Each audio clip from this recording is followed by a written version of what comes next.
During the course of this discussion on creative writing or training in creative writing, if you like, I shall be referring to two things. One is the special identity of human beings as users of the written or the spoken word. Human beings are defined by the fact that they use language, and they use language at a higher level than any other species on this planet. So that's something very special about human beings. And secondly, human beings have this tendency to want to tell stories. They've always been telling stories. And this need to tell stories have given ultimately given expression in what you call literature. Human beings have always felt the need to tell each other yarns, anecdotes, and sometimes extended tales. First in the spoken form, and then when writing came into being in form of fiction and imaginative literature. So throughout our discussions, I will have that as the background, that there is something very special about human beings in their urge to want to express themselves in words and to create stories.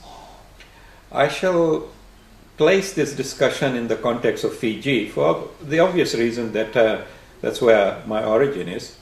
And secondly, any discussion of this type ought to be placed somewhere in a real context so that we can refer to real writing and real authors.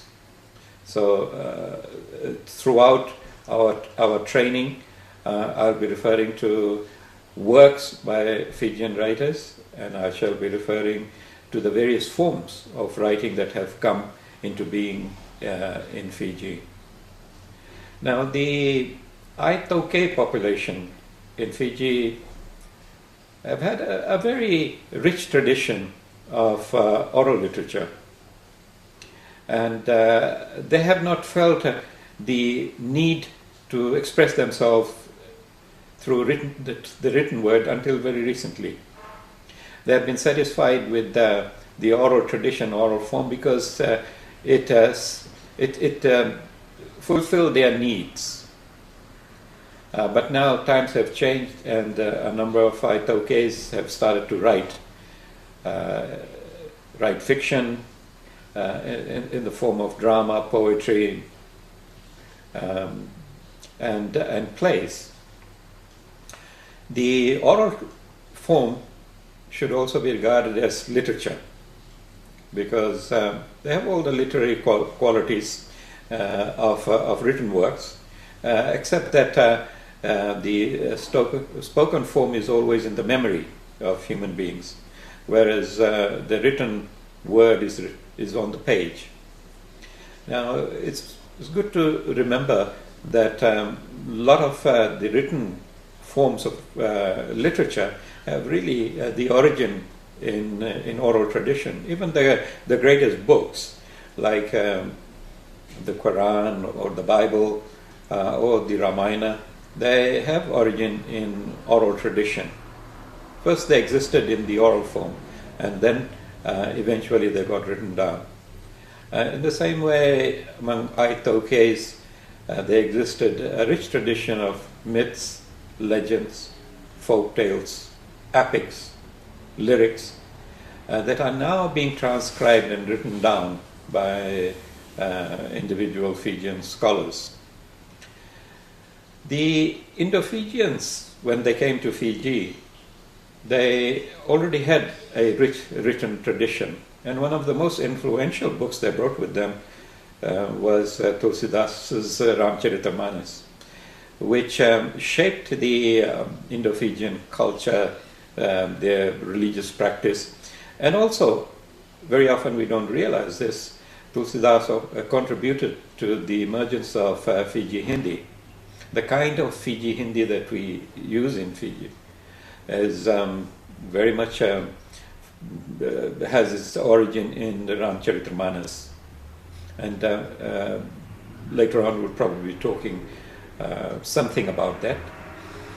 Now, the Indo-Fijians, because they came with a rich tradition of written works, during the indenture period, they were writing. And one of the very first books came into being during the indenture period. Todaram Sanadya's My 21 Years in Fiji, which has become a classic. But one thing that the Indo-Fijians and the Aitokes have in common is that they have worked together to forge what we now know as Fijian literature. And this Fijian literature in English came into being in the 1970s. And we don't often give enough notice or recognition to this fact that the Indo-Fijians and the Aitokes, they supported each other a great deal in this endeavor by editing each other's works, by writing commentaries.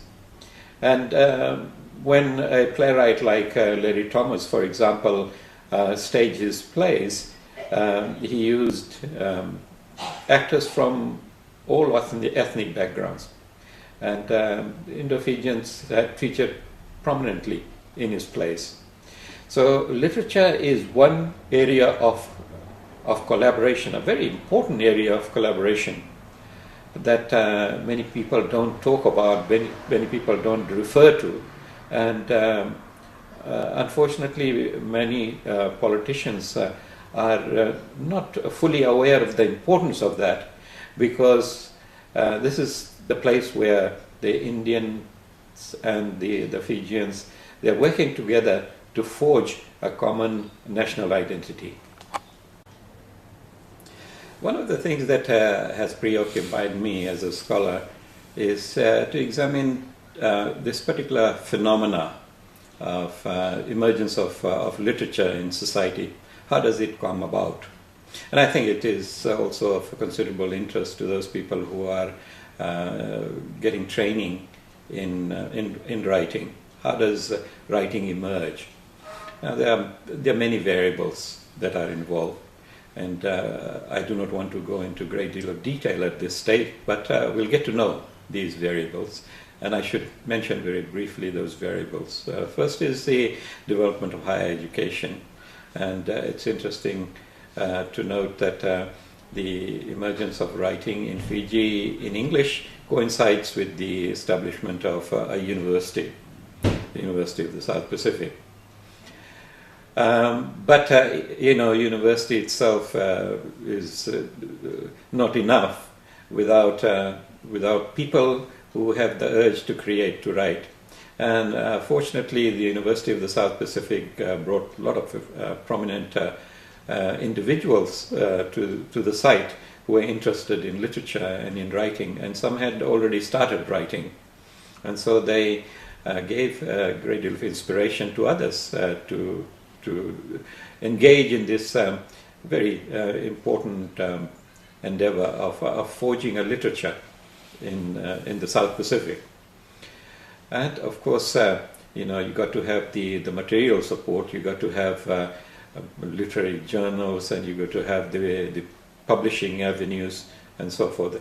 These are some of the variables. And of course, at the University of the South Pacific, the workshops that some of these writers conducted helped a lot of students to take interest in literature. So these are important variables to keep in mind.